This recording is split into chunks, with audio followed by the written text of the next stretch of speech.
যদি অন্য কোনো ছাত্র সংগঠন থেকে পদত্যাগ করে আপনাদের এখানে আসতে চায়, সে কি আসতে পারবে? যেমন শিবির বা ছাত্রদল? না, এখন ব্যাপার হচ্ছে যে বাংলাদেশেও বা পৃথিবীর সব জায়গাতেই তো এই নজির আছে যে একজন ব্যক্তি একটা সংগঠন একসময় করেন, তিনি ওইটা ছেড়ে আসেন। এখন ব্যাপারটা হচ্ছে একজন শিবির কিংবা ছাত্রদল ছেড়ে আসবেন, আমি ধরে নিই তিনি ছেড়েই আসবেন, তিনি ওটাকে ওইখানে কিছুটা রেখে আসবেন না। কেন ছেড়ে আসছেন, মানে এটার কারণটা কি? কারণটা এইটা কিনা যে সে আসলে ওইখানে তার কাঙ্ক্ষিত পদ পান নাই, এটা প্রবলেমেটিক। এটা আমি মনে করি সংগঠনের প্রতি যে লয়্যালটি, যে ডেডিকেশন, কমিটমেন্ট থাকা দরকার, সেটার ঘাটতি।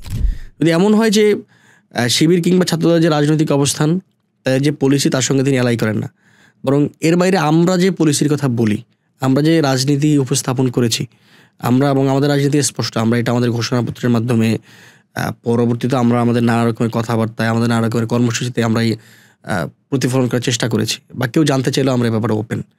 সে যদি মনে করেন যে শিবির কিংবা ছাত্রদলের এই ইডিওলজিক্যাল অবস্থান কিংবা ছাত্রদের সমস্যার সমাধানের যে পলিসি, এটার সঙ্গে তিনি অ্যালাই করেন না, বরং তিনি আমাদেরটাকেই উৎকৃষ্ট মনে করেন, তাহলে তার সঙ্গে পথ চলাটা হতে পারে। কিন্তু যদি ব্যাপারটা এরকম হয় যে তিনি ওখানে কাঙ্ক্ষিত পদ পাচ্ছেন না বলে এখানে আসছেন, এখন এটা তো আমার সংগঠনের 2 দিন পরে ঘটতে পারে, পরে সে আবার ছেড়ে যাবে, এটা মুশকিল।